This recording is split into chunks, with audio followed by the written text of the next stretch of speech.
altercations. You're embarrassing yourself right now. You could sign on to this. The only embarrassment here is you. Definition of legislative insanity, which is doing the same thing over and over and over. Hello, ladies and gentlemen.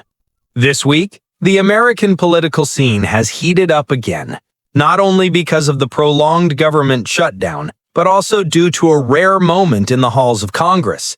Democratic leader Hakeem Jeffries loudly told Republican Congressman Mike Lawler to shut up during a heated argument. The incident has made many people ask questions. What caused the two congressmen, who are usually used to speaking in a formal and procedural manner, to erupt like that? And is this merely an emotional accident or a sign that political division in Washington is reaching its peak? This video is for analysis and reference purposes only, and does not represent any political or media organization. Now, let's summarize the main event. The incident took place at the beginning of the third week of the U.S. federal government shutdown. Context: Congress has yet to pass a spending package to keep federal agencies running, forcing hundreds of thousands of civil servants into temporary furlough. In the halls of Congress, after a press conference, Congressman Mike Lawler, a Republican from New York, approached Hakeem Jeffries, the Democratic minority leader of the House. Lawler urged Jeffries to support a temporary budget bill to partially restore government operations. However, the exchange quickly turned tense. Jeffries responded with a sarcastic question. "Did your boss Donald Trump give you permission to do that?" Lawler reacted, and Jeffries cut him off. "You don't need to tell me anything. Why don't you just shut up?" This scene was witnessed by several reporters and quickly spread across social media, making the atmosphere on Capitol Hill, already tense because of the budget deadlock, even more chaotic. Next, let's take a deeper analysis. First of all, on the surface, the incident between Hakeem Jeffries and Mike Lawler may appear to be nothing more than a spontaneous argument. Two people losing their temper, losing control, and then exchanging harsh words. But if we look deeper, this is the inevitable result of three factors: political deadlock, media pressure, and the prolonged polarization within the U.S. Congress. 1. Political pressure and the role of each side. Hakeem Jeffries is the Democratic minority leader in the House of Representatives, the successor to Nancy Pelosi, and regarded as the face of the new generation of Democratic leadership. He bears a heavy responsibility to defend the Democratic stance while proving his ability to maintain balance in a deeply divided Congress. Throughout the 3 weeks of the government shutdown, Jeffries has repeatedly been placed in a passive position. The Republican Party controls the House, holding power over many spending bills, yet remains internally divided. Some pro-Trump lawmakers want to use the shutdown as leverage to pressure the Biden administration into concessions on social spending policies. Conversely, moderate Republicans, including Mike Lawler, seek a temporary solution to avoid economic damage and protect the party's public image. In other words, Jeffries is facing not just one Republican Party, but a Republican Party deeply fractured within itself. Therefore, when Lawler approached him to ask for support on the bill, Jeffries may have felt that this was not an offer of cooperation, but rather a symbolic act of pressure, forcing him to reveal his stance in front of the media. His harsh reaction, then, was not merely a personal emotional outburst, but a calculated political reflex to protect his leadership image and avoid being trapped by media optics. 2. On Mike Lawler's side, a strategy for political survival. Mike Lawler, on the other hand, is a unique figure within the Republican ranks. He represents a district in New York that leans moderate, where voters can easily swing toward the Democrats if they feel Congress is ineffective. Amid the prolonged government shutdown, Lawler faces direct pressure from his constituents, as many federal employees and small businesses in his district are affected.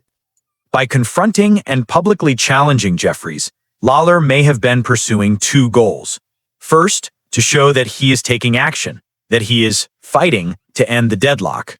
Second, to create distance between himself and the far-right faction within the Republican Party, which is widely seen as the main cause of the government shutdown. Therefore, the clash between Lawler and Jeffries was not simply a debate, but a moment of self-assertion, each man speaking to his own voters rather than to each other. 3. The perspective of the media and the public. This incident immediately became a focal point in American media. Major news outlets such as CNN, Fox News, The Washington Post, and The New York Post all reported on it with bold headlines, centering on the phrase, "Keep your mouth shut."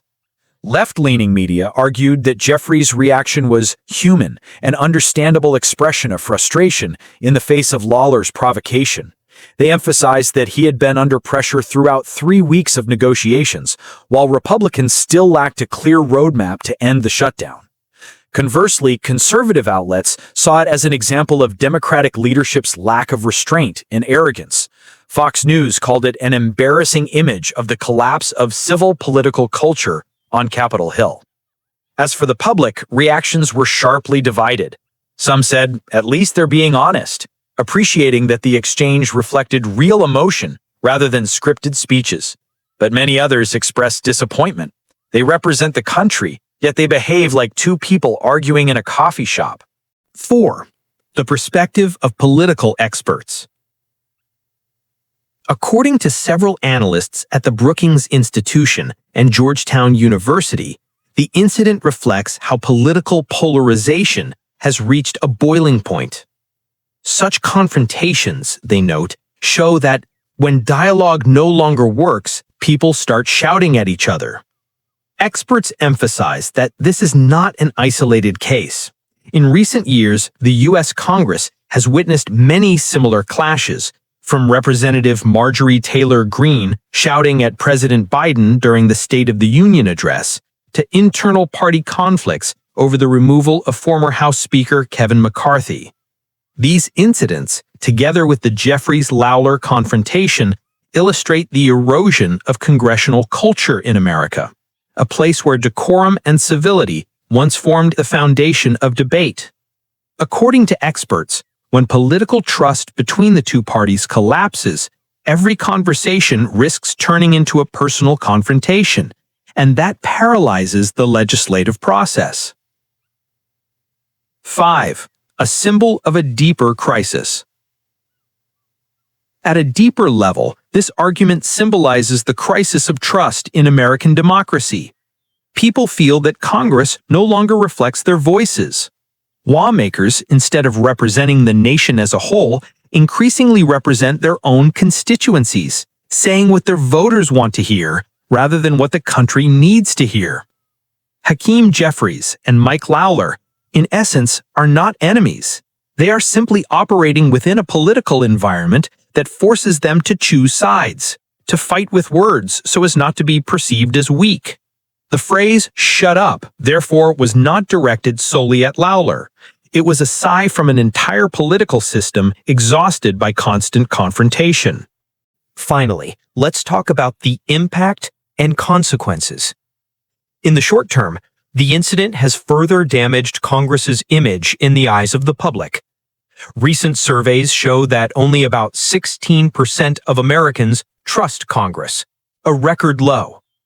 The Jeffries telling Lawler to shut up episode only reinforces the perception that lawmakers are too busy arguing to work for the people. Politically, both sides are trying to capitalize on the situation. The Democrats use it to highlight the chaos within the Republican Party and to blame them for the government shutdown. The Republicans, meanwhile, argue that Jeffries lost his temper, a sign, they say, that Democrats are afraid of losing control of the narrative. In the long run, if this situation continues, the consequences could be serious. The longer federal agencies remain stalled, the deeper the economic impact becomes. The political credibility of both parties will erode among independent voters, the group that will play a decisive role in the next election. And it is not impossible that confrontations like this one might eventually force leaders from both sides to sit down, reluctantly, to reach a minimal compromise to reopen the government. Now we can draw a conclusion. From a single phrase, "keep your mouth shut," we can see a much broader picture of the crisis of trust and extremism in today's American politics. The Jeffries-Lawler incident is not just an argument, it is a mirror reflecting how the political system functions when dialogue gives way to confrontation. The question now is, can the representatives of the people restore mutual respect and work together to reopen the government? Or will America witness more shouting matches on Capitol Hill? What do you think? Was this merely a moment of anger or a sign that American politics has truly reached a breaking point? Share your thoughts below.